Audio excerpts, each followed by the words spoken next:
Hi there, my name is Łukasz Dobek and I'm a software engineer working at Noble9. In this short talk, I wanted to share the concept of Non-Conway's game of SLOs with you. Before we ask the question what Non-Conway's game of SLOs is, I wanted to start off with an agenda. So first off, we'll talk about what Conway's game of life is, since it's a huge part of understanding what this talk will actually be about. Then we'll talk about the inadequate state of SLOs, some consequences and why that happens. Afterwards, we'll discuss Non-Conway's game of SLOs, which sort of is a remedy for the inadequate state I just mentioned. And then we'll check out a couple of SLO evolution triggers. And to end things off, we'll summarize this session. So, what Conway's game of life is. Conway's game of life is a zero-player game that simulates the evolution of cells on a grid.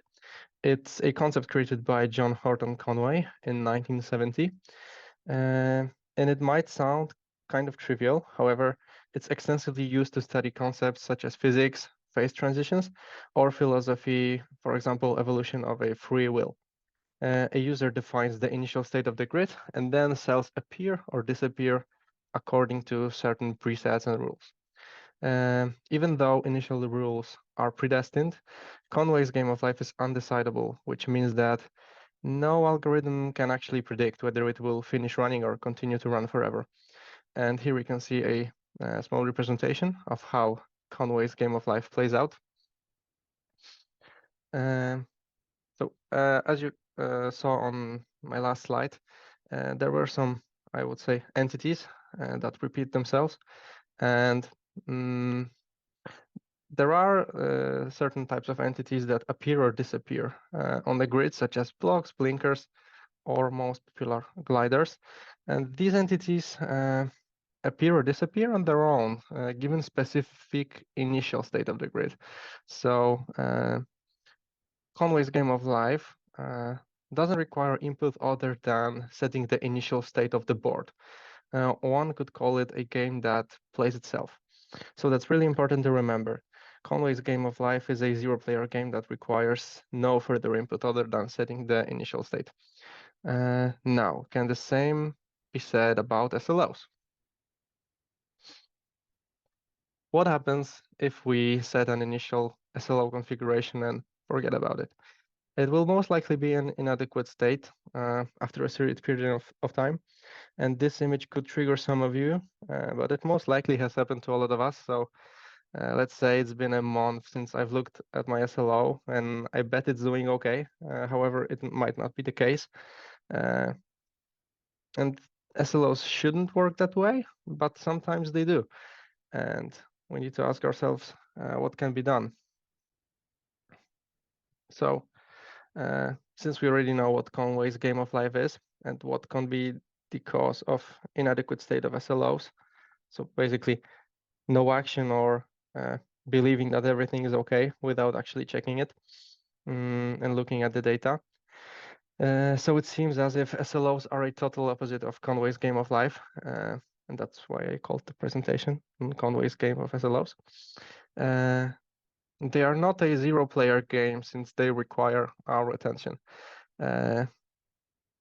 You decide what are the rules of evolution, and they allow to drive change, but the change is up to you. So your actions define their state.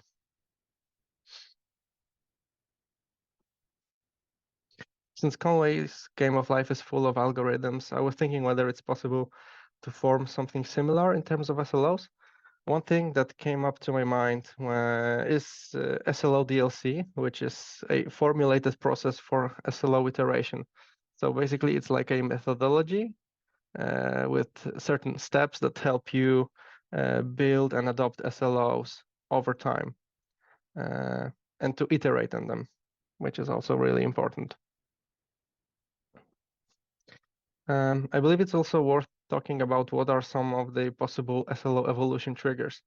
Here are some of the most important ones listed, but I especially wanted to mention those related to user experience.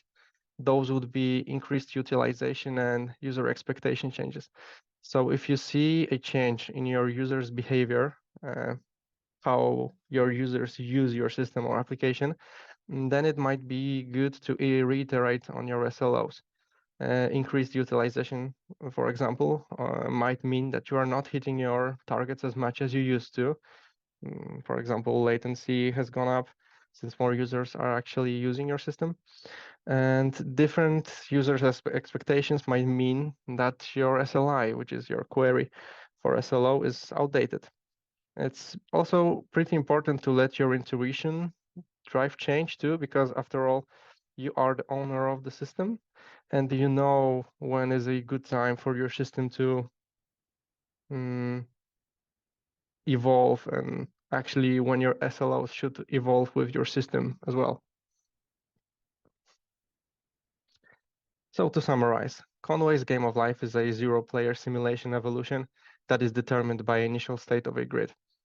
SLOs, on the other hand, should not be passive and should evolve over time through the input of their users, which is us, users and creators, I would say.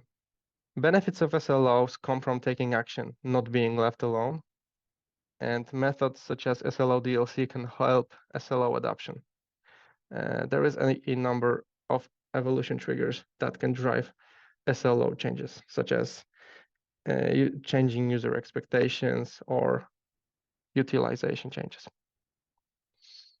And yeah, so as I said previously, SLOs are not a zero-player game, in the opposite to how Conway's game of life plays itself.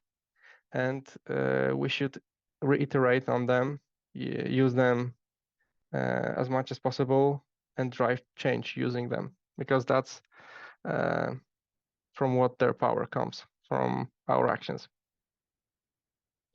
That will be it for my talk. Thanks for listening, and check out the rest of SLOconf content and talks. Have a nice one. Bye.